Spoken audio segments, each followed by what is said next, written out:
Muy bien, jóvenes, vamos a iniciar nuestro trabajo. El día de hoy tenemos un tema muy particular a desarrollar, ¿ya? Entonces necesitamos concentrarnos bastante, porque el día de hoy vamos a trabajar exclusivamente lectura crítica, uno, preguntas por presupuesto textual. En este caso, chicos, este texto, ¿no? O esta lectura que vamos a ver nos va a ayudar a medir nuestra capacidad, ¿no? Una capacidad de comprensión, ¿no? Quiere decir que dentro de la lectura vamos a encontrar, nos va a dar prácticamente la prueba de la lectura crítica. Y dentro de ello vamos a evaluar tres competencias. Estas tres competencias a evaluar dentro de la lectura crítica que vamos a tener primero identificar y entender prácticamente los contenidos locales que lo van a conformar el texto. Ya, de eso se trata en primer lugar, que tenemos que identificar, ya, y entender los contenidos prácticamente locales del texto que conforman, ya. Y en segundo lugar, vamos a tener que comprender cómo se están articuladas las partes de un texto para dar un sentido lógico, ¿no? ¿Qué quiere decir? Que vamos a ver las proposiciones. Y en tercer lugar, cuando hemos ordenado todo esto, vamos a reflexionar a partir de un texto, ¿ya? Y vamos a evaluar el contenido. ¿Qué quiere decir? Después de hacer la lectura, nosotros vamos a reflexionar, vamos a entrar a una discusión, ¿no? Sobre ese texto. Entonces, la principal diferencia con otra lectura que tenemos, la lectura crítica, es que además de dar prácticamente cuenta de un significado o de comprender bien un mensaje, la lectura crítica desea entender los contextos, la relación que va a haber con el autor, ¿ya? Correcto. Entonces, eso es lo que vamos a tener aquí. O sea, ¿qué quiere decir? Los intereses implícitos en un texto, ¿ya? Eso es lo que vamos a ver aquí. Entonces, ya más o menos tenemos una idea de qué vamos a trabajar. Chicos, entonces la lectura crítica es la lectura de carácter evolutivo, ¿no? ¿Por qué evolutivo? Es exclusivamente donde interviene los saberes previos del lector, ¿ya? Entonces, su criterio que uno va a tener como lector, su criterio que uno tiene como lector y el conocimiento también de lo que hemos leído, no va a ser tomar prácticamente, ¿no? Conciencia para poder llegar a una reflexión, ¿correcto? Entonces, el texto prácticamente vamos a tener un juicio valorativo, vamos a obtener aquí, ¿ya? Desde una posición prácticamente documentada y sustentada. Esa parte quiero que entiendan ustedes para poder realizar con respecto a la lectura, ¿ya? Muy bien. Ahora, ¿para qué es bueno? ¿Qué es lo que debemos tener durante una lectura crítica? ¿No? ¿Qué es lo que debe haber? ¿Ya? No, debe haber 5 tips prácticamente para mejorar la comprensión de lectura. ¿Cuáles son? Primero, lectura comprensiva. Ya, lectura comprensiva. O sea, no intentar leer velozmente, ni es que al final del texto no llegas a entender la idea principal. O sea, no se trata que tú leas rápido y no lo entiendas nada, ¿no? Porque leer, en sí, leer, todos saben leer, todos. Hasta el niñito de 3 años ya lee, pero lo que les falta a ellos es comprender. Entonces nosotros vamos a hacer eso, leer despacio, respetando los signos de puntuación y entender, porque ojo, que la idea principal del texto no solamente puede estar al inicio, porque también puede estar intermedio, o puede estar al final, o puede estar al inicio y al final, ¿no? Entonces, la idea principal. El tema, cuando hallamos, el tema normalmente son cortas, breves, ¿no? Porque acompaña un artículo, ya sea un sustantivo, a un nombre, un adverbio puede ser un adjetivo, ¿ya? A diferencia del título sí vamos a tener que ver entre el tema más un contenido, ¿ya? Pero se va a armar en este caso una oración simple, ¿ya? Muy bien. ¿Qué más? Vamos a tener también que ver, entonces la velocidad de la lectura influye bastante, no hay que leer muy rápido para poder entender. También ser cuidadoso, o ser cuidadoso con los signos de puntuación, hay que hacer nuestra pausa respectiva. Vamos a marcar y tomar apuntes, cosas que realmente son cosas importantes que nos va a servir para que nosotros podamos desarrollar nuestro cuestionario, ¿no? Ser analítico, analizar, ¿ya? Analizar. Muy bien, ahora sí, chicos, vamos a ver cómo vamos a desarrollar, ¿ya? Nuestro texto. Bien, esta ha sido una definición general lo que le he dado de toda la primera parte. Ahora vamos a basarnos. Lo que hemos visto, vamos a aplicarlo en esta parte del texto. ¿Estamos de acuerdo? Entonces, voy a necesitar que todos ustedes estén atentos en la lectura 1 y se lea atentamente los textos y respondan las preguntas propias. Vamos a ir resaltando según que nosotros entendemos, según que vamos a comprender, vamos a ir resaltando para poder después, más adelante, iniciar un juicio crítico. Ya un juicio crítico. Bien, vamos a hablar de dos tipos. También podemos hallar el tipo de texto, puede ser continuo, descontinuo, puede ser un texto argumentativo, un texto descriptivo, un texto científico, humanístico también puede ser, ¿no? Vamos a ver, ¿ya? Vamos a ver. A ver, dice, Pedro. Aquí participan dos, Pedro y Vilma. Correcto. Ya estamos subrayando nuestros dos personajes, que es lo más importante dentro de una lectura que hemos durante personajes. Dice, toda persona que se considera culta, a sí misma tiene que respetar las normas del lenguaje. El lenguaje tiene una lógica construida no solo por el uso, sino y sobre todo por la razón. El no hacer uso de las normas, al no hacer uso de las normas, quebrantarlas o manipularlas antojadizamente es solo de ignorancia. Vamos a la primera parte. La primera parte, ¿de qué nos habla Pedro? ¿Cuál será su tema de Pedro en la primera parte? A ver, vamos para allá. Si anotado muy bien, Caro, muy bien, correcto. Se ve que el compañero lo entendió ligeramente y muy bien, muy bien. Eso es la respuesta, correcto, ¿no? Muy bien, fuiste preciso y así tiene que ser, ¿no? Entonces, con nuestro compañero apoya y dice que aquí lo que tiene que ver, profesor, es el lenguaje. Claro, nos vamos a resaltar, ¿no? El lenguaje. Hay forma de sacar, ¿no? Por ejemplo, un caso puede ser la palabra que más se repite, puede ser tema, ¿no? El lenguaje. Bien, vamos con Vilma. Dice, a su opinión de Pedro, dice, discrepo profundamente con tu planteamiento. Es cierto que una persona que se precie de culta debe conocer las normas y excepciones del lenguaje. Pero esto no significa que deba seguir estas normas a pie juntillas, sin reflexión o crítica. Es más, una persona realmente culta es la que, sobre la base de su mayor conocimiento, es capaz de cuestionar y promover el cambio cuando éste es justo.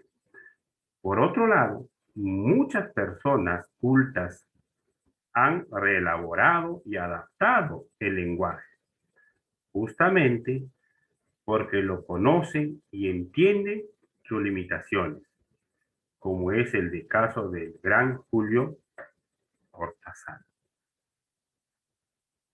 ¿Qué es lo que sucede? ¿De qué está hablando Vilma aquí? Vilma, mira, acá hay algo importante, ¿no? Que tú puedes coger. Acá hay una contradicción. Hay vamos a ver, un contraargumento, ¿no? Mientras Pedro, ¿qué nos dice del lenguaje? Que el lenguaje dice que de cosa, el no hacer el uso quebrantado, manipulado ante ojo, es solo de ignorante. O sea, dice, Pedro dice, los que no respetan las normas, no de la gramática, no solamente es de ignorante. ¿Y pero qué dice Vilma? Vilma dice, no, discrepo tu idea. Para ti será ignorante. Para ti será ignorante. Pero para mí, ¿qué son? Dice Norma. ¿Qué es, perdón, Vilma? ¿Qué dice Vilma para ella? ¿Ah? ¿Qué cosa dice Vilma? Que dice que no deben seguir las normas a pie, ¿no? Sin reflexión o crítica. Es más, una persona realmente culta es la que sobre la base de su mayor conocimiento es capaz de cuestionar y promover el cambio. Entonces, si nos damos cuenta, dice, estas normas, dice, deba seguir estas normas. A pie. Pero esto no significa que, o sea, que no significa, pero la norma existe. No significará para ella, pero la norma existe. No, y dice, uno debe llevarse transcurso el desarrollo. Ya, entonces, contradice a Pedro. Entonces, la lectura dice, ¿cuál es la discrepancia propuesta por el diálogo anterior? ¿Cuál es la discrepancia? A ver, ¿cuáles son las características que tiene una persona culta? Podría ser. Si es que, claro, ¿cuáles son las características? ¿No? ¿Qué es lo que debe, qué es lo que necesita? Si es que existe una persona culta, bueno, para uno sí y para el otro no, entonces como que ahí ya no había concordancia. ¿Cuál difícil es ser una persona culta? No. Se puede ser o no más persona culta, tampoco, ¿no? Si la cultura existe o no. No, ¿no? Obviamente que aquí lo tenemos que, obviamente, vamos a la característica, lo que tiene una persona culta, ¿no? Ahí está, las características. Muy bien, nos estamos viendo que han participado el compañero Ángel, Noches Caro, Núñez, Villanueva, muy bien, también para que participen más, Núñez, Ángel, Caro, ya muy bien, Brisa, Brisa, ¿su apellido cuál es? Tiene que dar apellido, no sé quién será, ¿ya? Brisa, muy bien, correcto. Entonces ya, muy bien, entendemos entonces, estamos agarrando. Dice, ¿cuál es la postura de Pedro? El lenguaje tiene una lógica construida fundamentalmente por la razón. Solo los ignorantes quiebran de manera antojadiza las normas del lenguaje. ¿Cuál es la postura de Pedro? Que se queda quebrada las normas del lenguaje y esto es lo usual en la mayoría de personas. A ver, las personas que se consideran cultas tienen que respetar las normas del lenguaje. El lenguaje está regido por los sentimientos. Muy bien. A ver, me dice para ahí me da un sustento. El lenguaje tiene una lógica construida fundamentalmente por la razón. Muy bien, me dicen que la A. A ver, me dicen que la A es, me dicen que la D. Y más me está dando respuesta. Es la D, me dicen profesor. Muy bien, correcto, ¿no? Ya. Bien. A ver, si nosotros hablamos de Pedro, la postura de Pedro en sí, él dice, ¿no? Para las personas que no respetan las normas, es una persona ignorante. Ahora, pero entonces, si para las personas que no respetan las normas son ignorantes, entonces, ¿cuándo es culto? No sería lo contrario, ¿no? Aquella persona, ¿qué cosa? Que respeta la norma.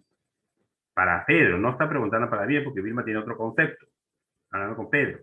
A ver, dice, profe, solo es lo que habló Pedro. Ah, ya, claro, pero ojo, ojo, cuando habla de postura, hay que entrar a un análisis. No es literal, no es literal. Esta pregunta que vemos aquí no es literal. Claro, si es literal, diría el lenguaje tiene una lógica construida fundamental por la razón. Eso es literal. Cuando hablamos de postura, hablamos ¿qué analizamos? Por eso dice, hay que ser analizante. Me dejé entender hace un momento, ¿no? Hay que analizarlo. Entonces, no es literal. Hay que inferir. Si nosotros inferimos, digo, que las personas que se consideran prácticamente cultas tienen que respetar prácticamente las normas del lenguaje, ¿no? Muy bien, correcto, la D. ¿Ya? La D. ¿Cuál es la postura de Vilma ahora? Mira, la postura de Vilma. A ver, Vilma. Vilma discrepa profundamente con el planteamiento de Pedro. Sí lo discrepa, ¿correcto? Es cierto que una persona que sepa de preside, de culta, debe conocer las normas. Eso era realmente el concepto del otro. Las personas cultas deben conocer las normas y expresiones del lenguaje. Las personas cultas, por su capacidad crítica, no deben seguir a ciegas las normas lingüísticas. ¿Con cuál nos quedamos? La D. A ver, me dicen la D. ¿Qué más? A ver, el otro. Las personas cultas, con su capacidad crítica, no deben seguir las ciegas las normas lingüísticas. Claro, ¿por qué? Porque ella dice bien claro, porque ella está contradiciendo prácticamente a Pedro, ¿no? Porque Pedro dice, no, el que quiere ser culto tiene que respetar las normas prácticamente del lenguaje, ¿no? Hay que respetar las normas. Entonces, pero si ella contradice, dirá, no, no, no, no, no. Para usted será que respeta las normas. Para mí, no. Para mí simplemente las personas cultas, por su capacidad crítica, no deben de seguir a ciega las normas lingüísticas. Que hagan como ellos ven en gana, ¿no? Y después probablemente adoptar, ¿no? Porque ellos obviamente han visto los lenguajes de distintos lugares, las culturas, y lo van a plasmar. Correcto, es la de un punto de concordancia en el diálogo anterior. Mira, concordancia. Tened mucho cuidado. Concordancia. ¿Qué entendemos con concordancia? ¿Qué quiere decir? Acá hay que conocer muy bien, aquí hay que conocer muy bien los significados, ¿ya? Pues si yo no sé el significado de uno, pues no voy a poder, ¿no? ¿Qué cosa es concordancia? ¿Mm? Una correspondencia, o puede ser también ¿qué cosa? A ver, primero por ahí, una coincidencia, ¿no? Que pueden tener entre ambos, dice. ¿Cuál es el punto que guardas en el diálogo anterior? En ambos. A ver, me dice profesor, es las D, es la C, ya, muy bien. Veamos aquí. A ver, concordancia, ¿en cuál coinciden ellos? ¿No? ¿En qué coinciden ellos? Vamos a ver. Muy bien, ¿en qué coinciden ellos? A ver, el lenguaje exuberantemente se va a corromper. El lenguaje ha cambiado a través de la historia. No todas las personas son cultas. Las personas cultas tienen como característica típica la capacidad crítica. Hay evidentes que son cultos. Mm, claro, ya lo vemos. Entonces, ¿en qué coinciden los dos? Los dos coinciden en que las personas cultas son capaces son típicos de una capacidad crítica. No, los dos no coinciden los dos. Por lo tanto, las de descartadas. Todas las personas, dice, no todas las personas son, no todas son cultas, eso lo dice ambos. Para uno es ignorante y para uno no, ¿no? Para uno dice, no, los que son cultas, eso lo dice Vilma, ¿no? Que no es necesario respetar las reglas. Y el otro dice, los que no son cultas, los que rompen las reglas, son ignorantes. O sea, que dice, no todas las personas son cultas. Siguiente. Un, un presupuesto de Vilma sería, a ver, presupuesto. ¿Qué hablamos? ¿Ah? ¿Y qué estamos hablando? Un contraargumento. ¿De qué hablaríamos ahí? Tiene un contraargumento.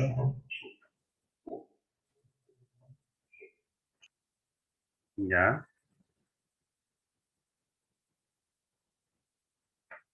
Muy bien. A ver, vamos a ver. 1 y 2, dicen. La C, profesor, me dice, la C. 1 y 2, la A. Muy bien, vamos a ver.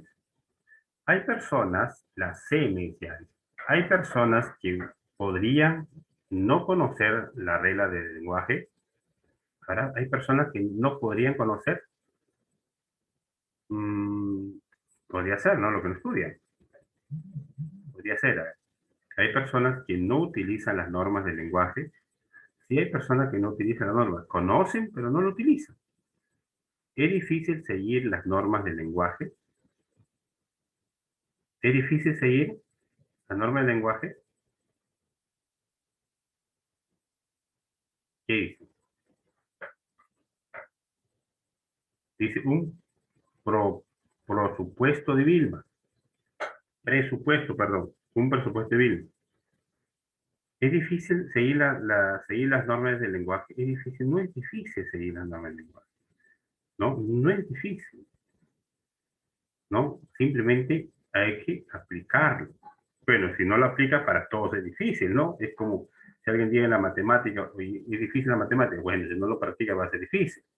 Es lo mismo, ¿no? No es difícil, simplemente hay que practicarlo. Por lo tanto, la 3 descartado. Hay personas que podrían, dicen, ¿no? Hay personas que podrían no conocer la regla del lenguaje. Si hay personas que no podían conocer. En la región hay personas que no podrían conocer. ¿Ya? La Vamos a ahora un texto también. Segundo texto, hablamos de Víctor Hugo o Julio Ramos. ¿Alguien desea leer? A ver, Alison, ¿se encuentra Alison? Sí, profesor. Alison, ¿nos puedes ayudar a Alison, ¿no? Empezar a expresar asistencia? Sí, ¿no? Alison, sí está. ¿Nos puedes leer este texto 2? Ya. Víctor Hugo. Siempre se ha dicho que la literatura purga los demonios que todo escritor tiene. Alison, disculpa, Alison, discúlpame. ¿Podrías bajar el volumen del televisor, si no me equivoco, o radio? Por favor. ¿Estamos? Ya. Gracias. Siempre se ha dicho que la literatura purga los demonios que todo escritor tiene o que es una especie de venganza personal. Pero en realidad el escritor no es un sujeto, es todos los sujetos. Es la masa, es la sociedad, es la conciencia de la civilización. Es por eso que el escritor no purga sus demonios, sino los demonios de la sociedad. Muy bien. ¿De qué nos habla Víctor Hugo? A ver, antes de iniciar con Julio Ramón. ¿De qué habla Víctor Hugo?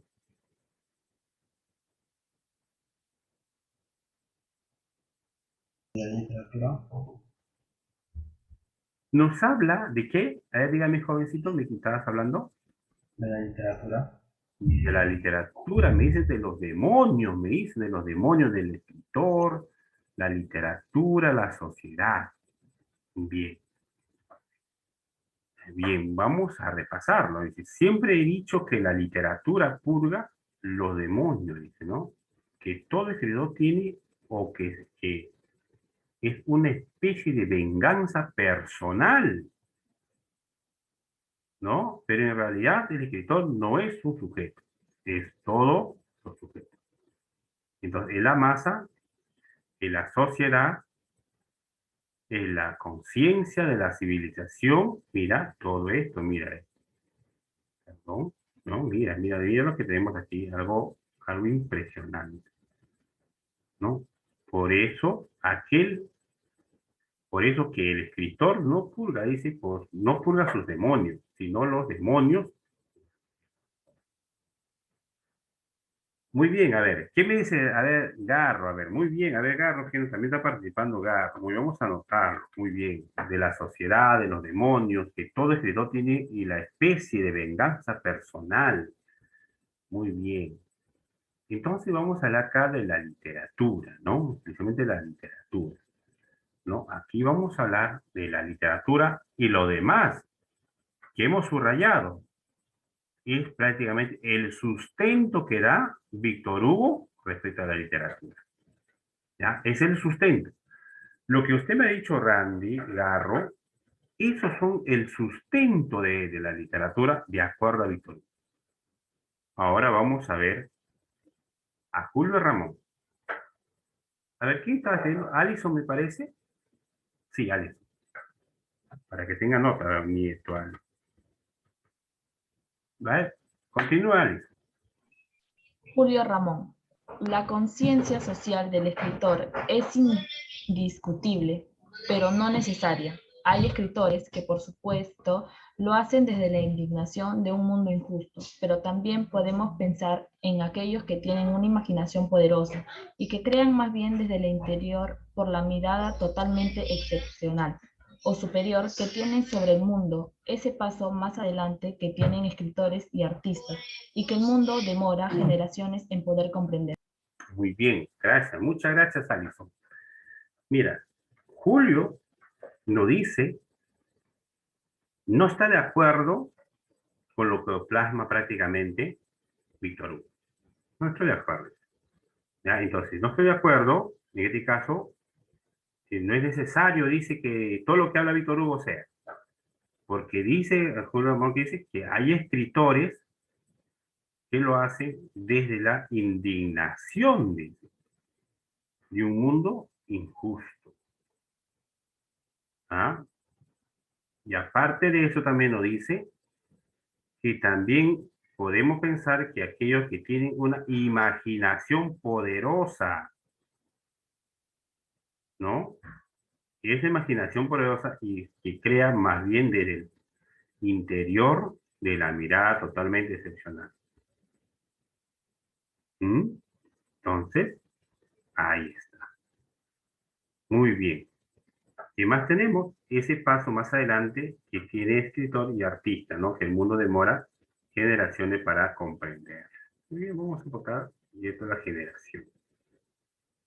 Bien, ahora sí, ya lo tenemos mientras Víctor Hugo nos dice, ambos hablan de la literatura, pero Víctor Hugo nos dice que prácticamente aquí va prácticamente el demonio, el escritor no es un sujeto, sino es todo, la masa de la sociedad, es la conciencia de la civilización, por ahí puede tener razón, ¿no? Y al final nos dice, no purga sus demonios, sino los demonios de la sociedad, dice, ¿no? ¿Qué llamará demonios? A la falta de cultura, ¿no? Pero Julio Ramón nos dice que prácticamente lo que dice Víctor Hugo no hay mucha importancia, no es necesario aplicarlo, no es necesario, porque vamos a tener prácticamente escritores, ¿no? Que van a tener prácticamente que hacen desde la indignación de un mundo injusto. O sea, ni siquiera es justo, es injusto, dice. Pero también podemos tener algunos escritores que tienen una imaginación poderosa, que van prácticamente a extraer desde el interior y lo van a plasmar. Muy bien. Viendo este caso, analizamos las preguntas. Ah, tú ya temas Segismundo, otro. ¿Hay un lector más para Segismundo? ¿Hay Xiomara? ¿Está Xiomara? Xiomara, dale a Xiomara. Tu apreciación no es del todo adecuada. El ser humano es una construcción social. No podría ser genial si es que no hubiese una sociedad que torne la potencial en realidad. Y si observas con cuidado, eso no se puede demostrar con facilidad. ¿O crees que en Alemania han surgido los filósofos más importantes en los últimos 3 siglos por casualidad? ¿O que la microtecnología se desarrolla hegemónicamente en los países del lejano oriente por obra divina? En lo absoluto, del mismo modo, los escritores, por muy particulares que sean, por muy imaginativos o aislados que se consideren, la verdad es que son construcciones sociales. Es el mismo entorno el que los ha convertido en escritores y los otorga los temas. Como decían los griegos, nada se crea de la nada. Muy bien. Segismundo le contradice a los dos. Dice, no, no, no, no, señores. Para ti es esto, para ti es esto, para mí, yo digo lo mismo, ¿no? Que prácticamente la verdad es que son constructores, que esos son constructores sociales, ¿no? Que se va a desarrollar prácticamente en el mismo entorno de una prácticamente un entorno en la que ha convertido en escritores y les otorga los temas. Quiere decir que entonces Segismundo se basa dentro de una sociedad, ¿no? Dentro de una, claro, como decían los griegos, nada se crea de la nada, todo deriva de algo, ¿no? De algo proviene, nada proviene de la nada. Muy bien, resolvemos. ¿Cuál es la discrepancia entre Víctor Hugo y Julio? Si el escritor es capaz de purgar demonios con la escritura, si el escritor escribe desde el interior y como parte integrante de la sociedad, ¿cuál es la importancia del ejercicio literario como purga de demonios interiores?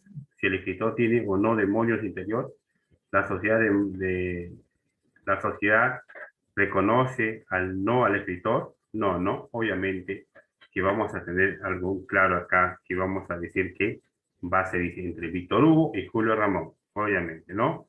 ¿Cuál era en sí que el escritor, que dice el escritor describe desde su interior su parte integral de la sociedad?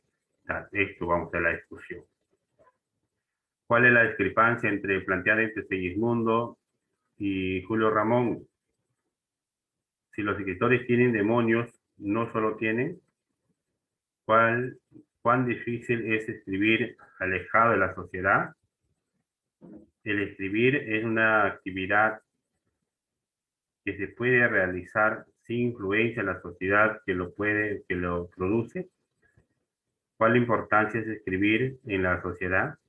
Si la ciencia entienda o no al escritor. Bueno, quedamos aquí. Analizamos a estos dos hombres. Segismundo decía que prácticamente es una sociedad. Julio Ramón decía lo contrario, no es necesario, proviene de cosas, de una indignación del mundo subjetivo, imaginación poderosa que traía. ¿Cuál nos quedamos en este caso? A ver, muy sin la C, profesor, a ver, si el escribir es una actividad que se puede realizar sin influencia de la sociedad que lo produce. No, a ver, otro. ¿Cuál es difícil escribir alejado de la sociedad? No, correcto, ¿no? Aquí estaría en la C. Muy bien. La discrepancia presupuesta en la discusión entre Segismundo y Ramón es, a ver, presupuesta. ¿Cuán posible es que una persona realice acciones sin que ésta tenga influencia en la sociedad? ¿Qué podría ser? Si los escritores son personas fáciles de influenciar por la sociedad, podría ser, ¿no? La sociedad puede o no influenciar en los habitantes, ya influye muchísimo. Si los escritores deben o no reconocer la influencia que tiene la sociedad en la escritura, si una obra literaria es eficaz o no, ¿cuándo quedamos aquí? A ver, me dicen la A, profesor, la D, profesor. Vamos a ver, la D, profesor. Muy bien, tenemos 3. A ver, ¿cuán es posible que una persona realice acciones sin que ésta tenga influencia en la sociedad? A ver, una persona realiza una acción, como que no lo generaliza, no llega al escritor, descartado. A ver, descartado, porque dice cuán posible es que una persona realice acciones sin que ésta tenga influencia en la sociedad. Estamos hablando de los escritores. Si los escritores son personas, dice, fáciles de influenciar por la sociedad, o sea que ellos se dejan influenciar por la sociedad, siempre y cuando hay una inspiración. Y la de si el escritor debe o no reconocer la influencia y tiene la ciudad en sus escritos, claro, ¿no? Que tenemos que reconocerlo primero a ellos. No, si el escritor no reconoce a una sociedad cómo influye dentro de su producción, estamos mal, ¿ya? Estamos mal. Entonces es importante que el lector, prácticamente, perdón, que el escritor reconozca la sociedad, ¿no? En muchos casos, en muchos escritores es la sociedad quien ayuda, pero no lo tomen en cuenta. Pero muy al fondo sabemos que ellos son los protagonistas, ¿no? Entonces ya tenemos prácticamente nuestra respuesta a la número 8. Muy bien, chicos.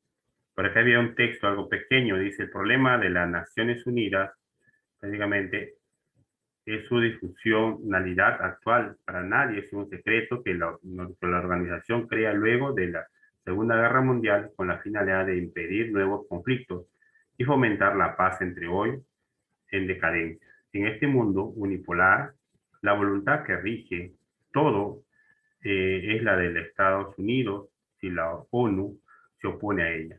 Esto no interesa, no pasa nada. Y si apoya la voluntad del imperio, perdón, entonces es como si no existiese. En cualquier caso, se trata de una organización que no es una. Muy bien. El argumento central del texto anterior es, a ver, ¿con cuál nos quedamos el argumento aquí? En la ONU, habla exclusivamente de la ONU. Ya, muy bien, correcto, ¿no? Ahí tenemos, ¿no? Obviamente, ¿no? Muy bien.